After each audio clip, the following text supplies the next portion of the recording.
to the bold analysis, ladies and gentlemen. There is a trend of a fresh start of false hope that is not going anywhere. The Kenyan dream will not be realized if we don't fight what I want to call system corruption. This form of corruption is more dangerous, toxic, and corrosive than bribes that EACC chase after the police and the bribes that the president gives to parliament and starts complaining about extortion. In this podcast, we're going to do one of the best analysis that I always say, the data analysis, where we look into the numbers. Let us crunch the numbers so that you can see how system corruption is killing the Kenyan dream. And the cohort, the cartel at the Ministry of Health working in cocoon with aligned forces around the president must be called out, must be stopped if the Kenyan dream is to be achieved. Before we do that, I want to say thank you very much for supporting our project in Njoro. This is the progress. As I said, David, one of our team members, I left David in Njoro, so I managed to come back. But David is finishing the project, ready to SHA weka mabati, to SHA weka the drisha. As you can see, they're actually now plastering the inner side ya ndani. Then tomorrow, they are going to do the chini, and then we shall see if the house will be ready. We hand over on Saturday. I want to say thank you to Father Richard. He's one of from that place who went there just to bless that work. And we have a service there on Saturday, summoned by the father there, as we bless the house as Mama Ngina gets in. And I want to say thank you very much. We are going to finalize the last bit of it, which remains. Because Mama is blind, there is a need for solar. And again, we're also going to sort out the issue of the boy. That is the last bit remaining. So those who are already reaching out can still reach out and partake, if you can partake of that part. And also, because I'm going back on Saturday, kama uko Nairobi na uko na nguo, mnipe. I will, zenye zinaweza tosha mama na mtoto. And even if you have more, we can still go and give the community. Yes, so just link up with us so that you have any form of donation that you can give. Bado itakuwa mzuri na tutaweza kusaidia. I'm vouching for one thing, and I want to say, kama you can, we have done our part and we cannot solve everything. Ngina is blind, she cannot work. So kama if you can be able to commit a monthly stipend towards her, you can also reach out na pia tutaweza kushukuru. For those who are getting for the first time, she's a widow, lost her husband last PEV, but then house that was built for her was in a bad condition. But beyond all that, she decided to extend some hand of humanity to support another young boy mwenye alikuwa naishi na yeye mwenye ako hapo. And she was living in really, really deplorable condition, and that's why we came through to support her. Thank you I really rallied you people behind this. Before you chat the two-term, one-term slogan, and to be specific, I want to chat to the two-term battalion. I listened to the people that give the opinions in the street chatting two-term. It is conveniently easy to go to a political rally and pay some 2 or 3 hecklers and woodwink our mothers with some tokens here so that you capture them shouting and showing two-term through their fingers. But I want to tell the president and the team here that if we don't fight corruption, the system corruption, then not so much is going to change. Let's look at this. This hospital, Ladman Hospital, has been trending. Ladman Hospital is a facility from Garissa. And this facility received 20 million according to data from SHA in a specific month. And I've broken it down. We've done a comparison of this facility to other facilities within a period between April to August. And we are going to interpret to you, like, look at whatever you're seeing, your picture, that facility. It's been trending for quite some time. It emerged after another one was like a facility in Homa Bay was also given money, a dispensary given a lot of money, and really no operation is going on there. And I want to demonstrate to you that the MOH, the cartel, in fact, the social health scheme, SHA authority, that was supposed to achieve universal health coverage through health financing, is a crime scene. It's a crime scene that, needs to be, I don't know. Whatever is happening there, I want to demonstrate to you, and you'll see really we are treading very dangerous route. Look at this this graph that I've created here. This graph that you can see. In this graph, it covers payments between. I want to look at that ladman for last 4 months between April to August, and it's being compared. It has the main hospital is here in Isili, and they have a branch in Wajir. Ladman received more payments than Mata Hospital, and way more than even Nairobi Hospital, Nairobi Women Hospital. If you check that data, I want us to go through it one by one, just all of us, so that you can. I want us to look at the picture in a more clear manner, without of course, let's look at the picture objectively, so that we see how what we are dealing with, it's a monster that, if not fought, will consume all of us. Yes, this is Ledman. 124 million.9 Ladman Hospital between April to August. Now, that hospital, that is way more than Mata and Nairobi Women. If you look at this, Mata has 81.7 million, and Nairobi Women Hospital has 16 million. Practical? The hospital further received nearly same payments to MP SHA. MP SHA has 126.7 million, and it has branches in Mombasa, in Nairobi, and there's also the main branch branches in Mombasa, Kisumu, and there's also one in Nairobi. I don't know about Nakuru. And it's a big hospital that has been there. Sasa Ladman na MP SHA are the same. As if that is not enough, Avenue and Nairobi Hospital received slightly higher. Avenue Hospital and Nairobi Hospital. Nairobi Hospital. I want you to, of course, Nairobi Hospital had issues recently.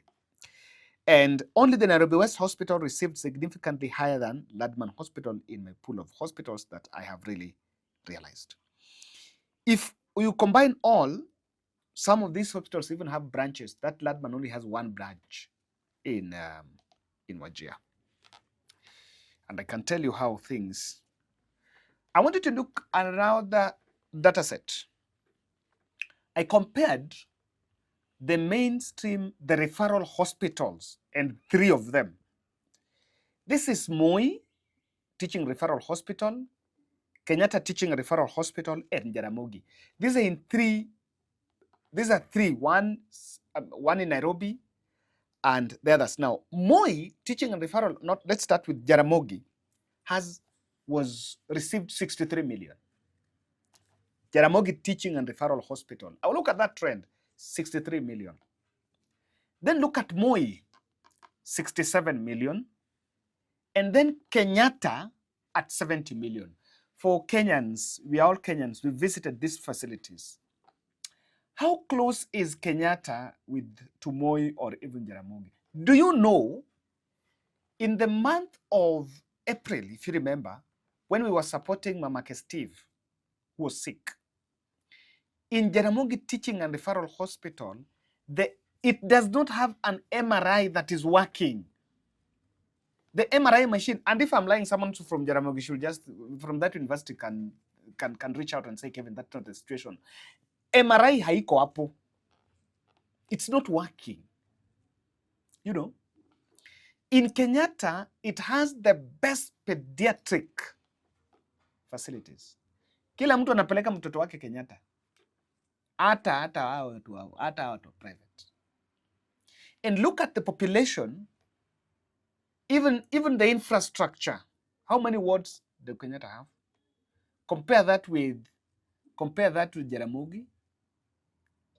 So these inconsistencies show you, and that is why there have been a lot of complaints even at Kenyatta about it. The same period when there were protests, hospital beds were even full in Kenyatta. The another scam is hospitals running multiple accounts.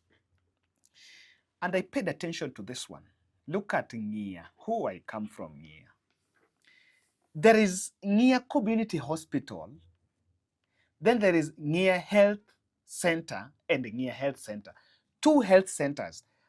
If you look at these two, this is one account. This is one account. And if you look at one, 11,000, another one, 226,000, another one, 800, over 800,000, 286,000, 800,000.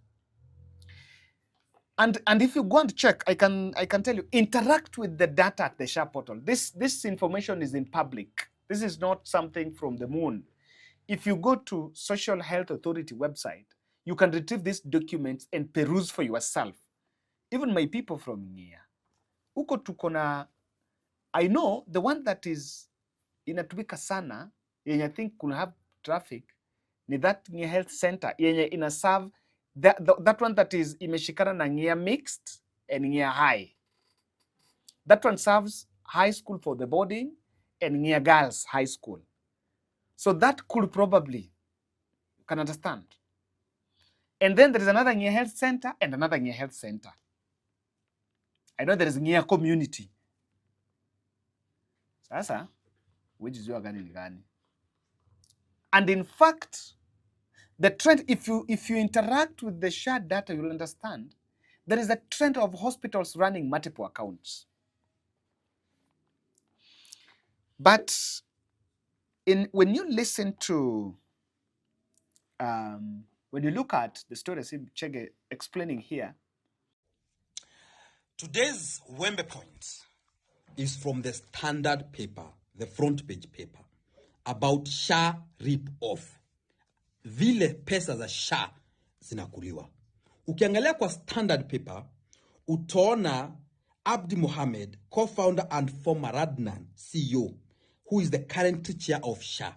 Na kuna mtu anaitwa CS Health, Aden Duale hapa, akimtetea ati si pesa wanaipa. But you look at page 4, where we have the entire story of SHA. Utasikia health expert wakisema ati hawa watu wanakula pesa za Wakenya kama njugu. One of the health experts is saying that there was payment of 27 million for Ladnan Medical Clinic in Wajir. That is abnormal for medical clinic to receive such amount. The payment is too high. The said healthcare IT expert. Wanasema, for such an hospital, a medical clinic, ile outpatient ya kwenda tuna kurudi, the highest, ikifanya operation maximum, ni 8 to 10 million. But ilipewa over 27 million. Alafu, kuna mtu anaitwa Rishenga, hapa anasema, that weeks after SHA was created, that hospital will receive 55 billion. That is a big red flag. That immediately SHA imekuwa created, some weeks, this hospital was receiving over 55 million in the month of December. I want to tell Kenyans, When SHA ilikuwa inakreatiwa, tulipiga nduru hapa sana. Tukaambia this is a conduit of corruption. Kenyans wametoa maoni yao ukienda kwa hii paper ya Standard. Wanasema this is the best way Ruto ameona idea wa Kenya na pesa za SHA. And I'm telling you, Aden Duale hatatolewa, na akitolewa atapelekwa in another ministry. Kuletwa mtu mwingine mwenye anaweza iba. I want to tell people who are stealing this money, I want you one of these days uende ushago, uone watu ambao mnaibia hizo pesa. Mama mwenye anafanya kazi ya kulima, leo ameenda akapimiwa place atalima, na atalima mpaka jioni na mgongo, itakuwa inamuuma. Atalipo 400 shillings. Ataweka 100 shillings kando, ajaribu kulipa SHA. 100 ajaribu kulipa vitabu, hiyo ingine ajaribu kulipa unga. Those are the people you are stealing from. Kuna mama atatolewa, atafua nguo leo, maybe nyumba kama 5, akijaribu kukimu hizo mahitaji. Ingine kidogo alipe SHA, ingine kidogo anunue unga, ingine kidogo anunue vitabu. Huyo mama atainama the whole day, such that pale ataenda kuinamukia hivi, muongo itakuwa inamuuma. That is the money you people are stealing for Kenyans. Guys, even if Kenyans are idiots, kwa sababu wa Kenya ni watu wa kupiganisha na ukabila. About how this issue of SHA has been a whole full of charade. That is what we're saying. We must at least get it right. When Duale is responding to the claims of corruption, there seems to be information about how many hospitals have been closed, how many hospitals have been downgraded, and how many hospitals have been done this and that, and how many claims were withheld and not paid. That the facilities you found circulating in the social media are facilities that the majority of them were closed on the month of May. And you can check with the website of the regulator. You can check with the DHA. They were closed. Some were suspended. Some were downgraded. Mainly in number of counties. Mandera County, Homa Bay County, Kisii County, Wajir County, Nairobi County, among many other, Bungoma County, Kisumu County. If you check my previous press statement, you'll find. So what the... But this Duale statement does not answer the question of facilities that are at lower level, facilities that do not have traffic as compared to others are receiving more pay. You might be tempted to believe probably Kenyatta, maybe let's assume Kenyatta is a genuine pay. Then look at facility. Kenyatta, kuna everything in Kenyatta. Yes, that is almost every service. Oncology department, which department? Almost all the departments are in Kenyatta. Most of these private facilities don't have all the departments. I can tell you. I'm not shocked. I'm a bit more convinced that Kenyatta claims should be more than many of these private facilities. Should be more than many of these private facilities. And this charade of private facilities receiving more funding, remember, there is a problem somewhere. So the response to government, when they asked about fictitious payments, they're only responding about how many we've downgraded, how many we've upgraded, how many we've done this and that, and how many claims we've not paid. The question is not on how many claims have not been paid. The question is, are we making legitimate payments? Or some facilities are finding ways of ballooning their claims at the behest of the public fund. Duale's story is not adding up. And a more interesting one is this. Remember, we had the 104 billion ICT infrastructure to roll out the new health scheme. And they need to be followed through. And also, they need to buy medicines like everybody else. Coming to what Duale has said, the system that was put in place under the SHA Act was to provide for an end-to-end service. When I go to a hospital and I get medical services, I provide my SHA. It then should say, I have been treated for malaria. I was given malaria drugs, I was given an injection, and maybe if I was admitted, and this is what I was done for. That information should go all the way to SHA, which is the administrator. And therefore, finally, when this hospital puts their claims together, my claim should be one of them, saying that I got this particular treatment, and these are the services I got, and these are this cost, because even the costs of these services are all agreed upon. So the cost of a CT scan, for example, has been agreed upon. If you go to MP SHA, which is a private hospital, or you go to a public hospital, you are told the amount that SHA will pay for a CT scan maybe is 15,000 shillings. So whichever hospital you go, you know that the cover is going to be 15. It's just that in national or public hospitals, that is the maximum and you cannot charge more. Private hospitals will tell you, because of our private service, we add up and above, and it is your choice as a patient to see whether you want to go add the above or go to the public hospital where you're going to pay the service. So when that happens, at the end of the month, these total claims should come saying this is the total that has been done. What CS Duale has shown is how could he get this data? It is because there's a system that currently exists that tells you this particular patient, Marianne, has been charged this malaria or this injection 5 times on the same day, and yet it was only 1 injection, because the system itself has been able to flag that out, and when they are doing the claims, they are able to pick those up. If hospitals were honest enough, I believe we should not be having the delays that we are having in terms of claims being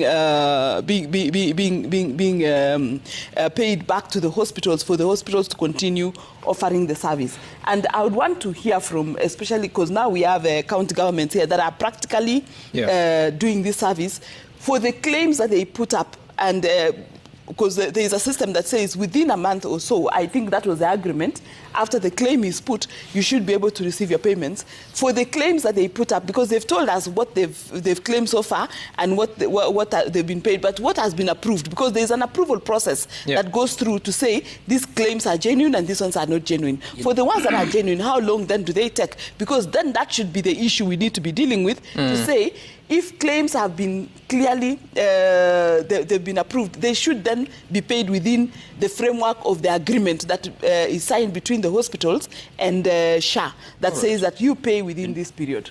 That was supposed to be to anchor the new health scheme.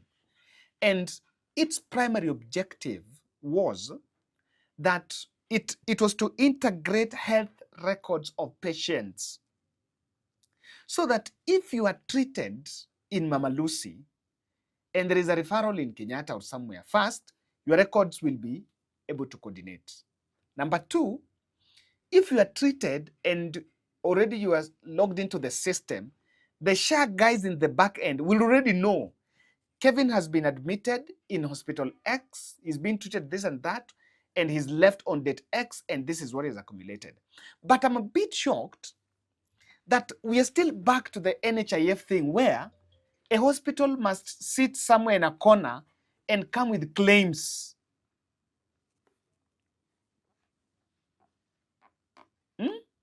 This is what we were walking away from, because that is what was creating the fictitious claims. We're still back to the fictitious claims, while the ICT infra, is it working, or someone has already manipulated it?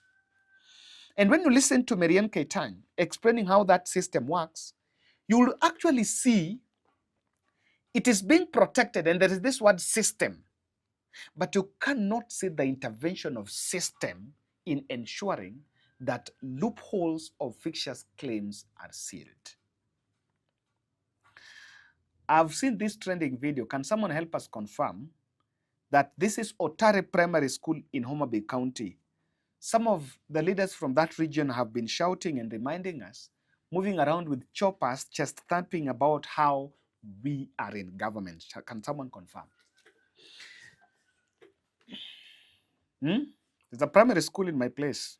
Hey, tumejenga classroom, aina fence, aina choo. Oh, I was even telling guys, some of my friends, mtoka tuende tujenge hiyo shule choo. we tujenge choo we can build. Interpretation. The systematic corruption is the real vice killing the Kenyan dream, and Ruto is intentionally silent or he can't fight it. And failure to fight it could be deliberate, and the country might not be wrong to think probably he's one of the beneficiaries. I've all been saying, and I said in my previous video, that the reason why we could not be with Gachagua is there was too much to eat and someone was not able to share. And I think they realized that Gachagua was going to ask so many questions, because look at the kind of money that is going on. Another impending question is SHA is visible and people can see the corruption in SHA at the moment. How about Ile e-Citizen and the housing levy, affordable housing, money that cannot be put to the public scrutiny? For example, we would also want the same. Let affordable housing, let us see amount of money released this month for building project X. That accountability, the same way we have SHA website showing us hospitals have claimed this amount of money will close. Uko kwa affordable housing, can you come and show us that we have affordable housing project going on in County Z, and in this month we released X amount of money, and we are failing to release this? You might see wonders. We might actually see wonders of the world. People doing business with government. And I understand why the president rushed with that conflict of interest bill to be signed into law. But can we activate it so that people doing business with government can be criminalized? And those are, in fact, the criminals, the real criminals are people doing business with government. Those are the real culprits. Because when you're doing business with government, you have nothing to lose. It is an opportunity to manage, but we can do better. Thank you.